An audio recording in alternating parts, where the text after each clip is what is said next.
शर्मा जी की बेटियां ये बोलना चाहेंगी कि उनकी फ़िल्म देखें, उनके बारे में जानिए। It's a family watch and I can assure you that Sharma ji की बेटियां will not let you down. तो 7 साल लग गए बनने में फ़िल्म को और उसके बावजूद बहुत प्यार मिला है। I had my own personal relationship with all of them. Sharma ji की बेटियां ये बोलना चाहेंगी कि उनकी फ़िल्म देखें, उनके बारे में जानिए, शायद आप अपने आप को कहीं पहचान पाएँ उन्हीं के बीच। और एक बहुत ही फ़न, हैप्पी टाइम बिताएं फैमिली के साथ। It's a family watch and I can assure you that Sharma ji की बेटियां will not let you down and वो भी अव्वल नंबर पर पहुंच सकती हैं। आप फिल्म को देखिए और उसको बहुत सारा प्यार दीजिए। आई एम वेरी हैप्पी कि हर एक फिल्म मेकर यही ऑब्जेक्टिव रहता है कि जो वो फिल्म बना रहे हैं तो वो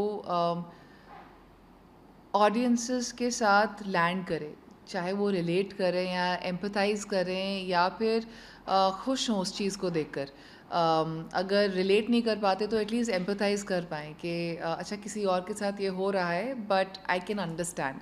सो I think that was my main objective and I am just so glad जब आप कह रही हैं कि काफ़ी अलग अलग लोगों ने अलग अलग कैरेक्टर्स के साथ एम्पथाइज किया है, रिलेट किया है। मुझे भी ये फीडबैक मिला है, not just the mothers but the kids they are telling me that they can relate to the character of Swati and ये मामी में भी स्क्रीन हुई थी लास्ट ईयर। तो मामी की स्क्रीनिंग में से एक लड़की उठ कर आई and she is like the relationship जो आपने गुरवीन की एक छोटी और दूसरी लड़की है और उसकी माँ का दिखाया, एग्जैक्टली मेरा रिलेशनशिप मेरी माँ के साथ ऐसा था। तो and so then I had another girl coming and telling me that I relate to Tanvi's character who's a cricketer because of the boyfriend that I had. Then there were so many people telling me they relate to Kiran's character, and not just women, the men too. They're telling me, like just right before you, I was talking to someone and he said my mother has felt like that. And Jyoti is the most also very relatable, a working mother and just very lost between house and पर ये सारे issues के comedy space में और एक हंसी मजाक के स्पेस में, एक क्यूटनेस की स्पेस में जिस बोला गया है, I really wanted to achieve that. I wanted to achieve कि मैं बहुत कुछ कह पाऊँ पर कहीं ऑडियंस क्रिंज ना हो, बोर ना हो, बस खुशी से ये फिल्म देखे और खुशी ही घर पर लेकर जाए। बिल्कुल, आई थिंक यही ऑब्जेक्टिव रहता है हर एक फिल्म मेकर का और मेरा यही था कि जो मैं चीज़ बनाऊँ वो एंटरटेन, एंगेज करे, खुशी लेके और वैल्यू एडिशन हो कहीं ना कहीं से, कुछ सीखने को मिले, कुछ समझने को मिले या फिर कुछ अंडरस्टैंड करने को मिले। तो I felt really nice. That's how it has landed and that's the kind of love that people are giving it. इसको 7 साल लग गए बनने में फिल्म को और उसके बावजूद बहुत प्यार मिला है। तो I am more than happy. Behind the scene characters के साथ कैसा बॉन्ड रहा है? Amazing, lovely. I talk about Divya first. Divya Dutta तो सेट पे ऐसे आ रही थी जैसे उनका पहला सेट है and I really learned that kind of spirit and passion from her because she gave it her all and she just submitted to the director and which I found so amazing कि इतने सालों बाद इतना बेहतरीन काम किया है इन्होंने, इतना अमेजिंग काम किया, उसके बाद एक न्यू कमर जैसे स्पिरिट लेके आना सेट पे। तो मिल्की भाई उनको बोला, मैंने कहा मुझे डरना चाहिए और आपको फैल जाना चाहिए।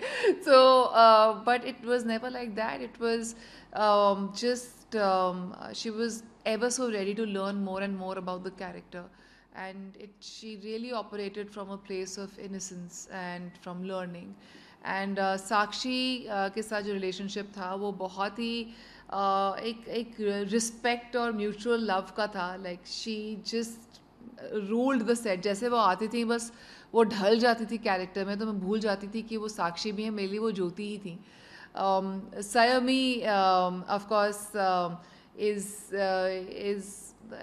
closer to my age group, I would like to say, because I had made this film like 7 years back. तब से बनाने की कोशिश जारी है, तो एक सेंस ऑफ रिलेटेबिलिटी था एंड विद द किड्स एक अलग लेवल ऑफ कंफर्ट था क्योंकि I am a mother also wanted to treat them like young adults. तो मुझे ये नहीं था कि उनको मैं, बिकॉज यंग एडल्ट्स का यही इशू रहता है, या इशू क्या, यही सब जन चाहते हैं कि उनकी बात सुनी जाए। तो सेट पे 12 घंटे 10 घंटे 8 घंटे काम कराना 13 साल के बच्चे से, इट्स वेरी टेस्टिंग। तो मैं उनको ये बोलती थी ठीक है इस शॉट के बाद हम रील्स बनाएंगे, क्योंकि रील्स का टाइम था तो मैंने कहा I have to be in sync and be with them. So we made lot of reels and then we used to shoot, then I made sure that they have some dessert. उनके vanity van में हमेशा कोई brownie या कुछ रहती थी कि खुश रहें बच्चे। तो आई had my own personal relationship with all of them and I have cherished all of them. नहीं, आई एम वेरी हैप्पी कि ऐसा एक माइंड सेट है and that's how it should be. I think बहुत सारी औरतों बहुत सारे मर्दों ने इस मुकाम तक पहुंचने के लिए बहुत काम किए हैं, बहुत दरवाजे खोले हैं हम सब के लिए, और हमारा भी ये आई थिंक रिस्पॉन्सिबिलिटी बनती है कि हम इस दरवाजे को बंद ना होने दें और भी दरवाजे खोलें। So that I feel it's a very progressive thought and that's how it should be. एक लास्ट क्वेश्चन, आपकी कोई अपकमिंग मूवी या कुछ और हाँ, सीरीज बहुत है? सब कुछ काम चल रहा है। एक फ़िल्म मैंने गुनीत के साथ अनाउंस की थी, और भी बहुत सारी फ़िल्में हैं, but with time I shall tell more. But हाँ, for now watch Sharma ji ki Beti on prime video.